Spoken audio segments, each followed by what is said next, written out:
Welcome to my channel Study Law. With this video, I am beginning with the most important and favorite topic, which is income and the tax levied on that income, which is income tax. Income tax act principal law है जो India में income tax लगाने, उसका assessment करने, उसे collect करने और उसके एडमिनिस्ट्रेशन को कंट्रोल करता है। इंडिया में पहला इनकम टैक्स ईयर 1860 में जेम्स विल्सन के द्वारा ईयर 1857 के इंडियन रिवॉल्ट के बाद रेवेन्यू कलेक्ट करने के लिए अप्लाई किया गया था। ये टैक्स टेम्पररी था और बाद में इसको रिपील कर दिया गया।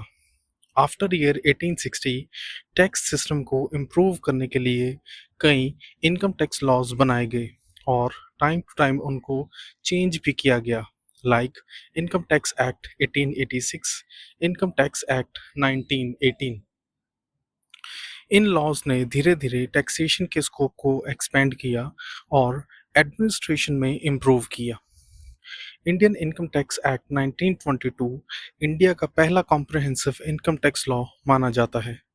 इंडियन इनकम टैक्स एक्ट 1922 के एक्ट को रिपील करके उसकी जगह इनकम टैक्स एक्ट 1961 लाया गया, जो 1 अप्रैल 1960 को इन्फोर्स किया गया।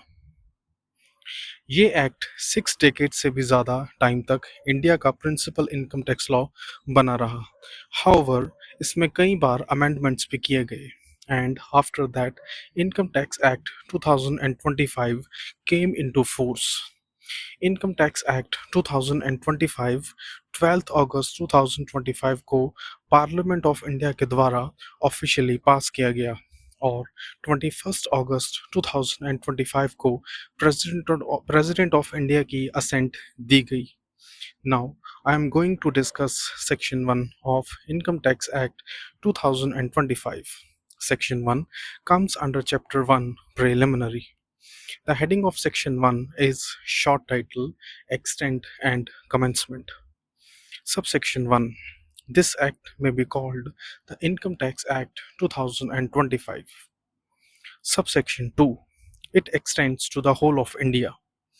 The definition of India is given under Clause 52 of Section 2 of Income Tax Act 2025. As per this clause, India means the territory of India as referred to in Article 1 of the Constitution, its territorial waters, seabed and subsoil underlying such waters, continental shelf, exclusive economic zone, or any other maritime zone as referred to in the territorial waters, continental shelf, exclusive economic zone, and other maritime zones Act 1976, and the airspace above its territory and territorial waters. India का मतलब सिर्फ हमारा main land mass नहीं है, बल्कि इसके ऊपर का पूरा एयर स्पेस भी इसमें इंक्लूड होता है। कोस्ट लाइन से 12 नॉटिकल माइल्स तक का समुद्र, उसकी सतह यानी कि सी बेड और उसकी नीचे की मिट्टी भी इंडिया का पार्ट मानी जाती है।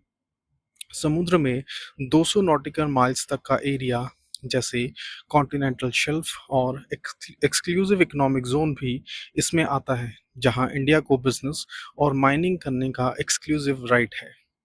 1 नॉटिकल माइल का मतलब है 1.852 किलोमीटर्स। अगर कोई कंपनी या पर्सन इस पूरी इंडिया की बाउंड्री के अंदर कहीं भी अर्न करता है, चाहे वो समुद्र में चल रहा ऑयल रिग हो या एयर स्पेस में उड़ती फ्लाइट, तो उस पर इंडियन गवर्नमेंट टैक्स लगा सकती है। Subsection 3. Save as otherwise provided in this act, it shall come into force on the 1st April 2026. Save as otherwise provided in this act का मीनिंग है कि अगर एक्ट के किसी और सेक्शन में किसी प्रोविजन के लिए अलग इफेक्टिव डेट दी गई है तो उस प्रोविजन पर वही डेट अप्लाई होगी, बाकी पूरा एक्ट 1 अप्रैल 2026 से अप्लाई होगा। This is section 1 of income tax act 2025. I hope you like my videos. Please subscribe to my channel. Thank you.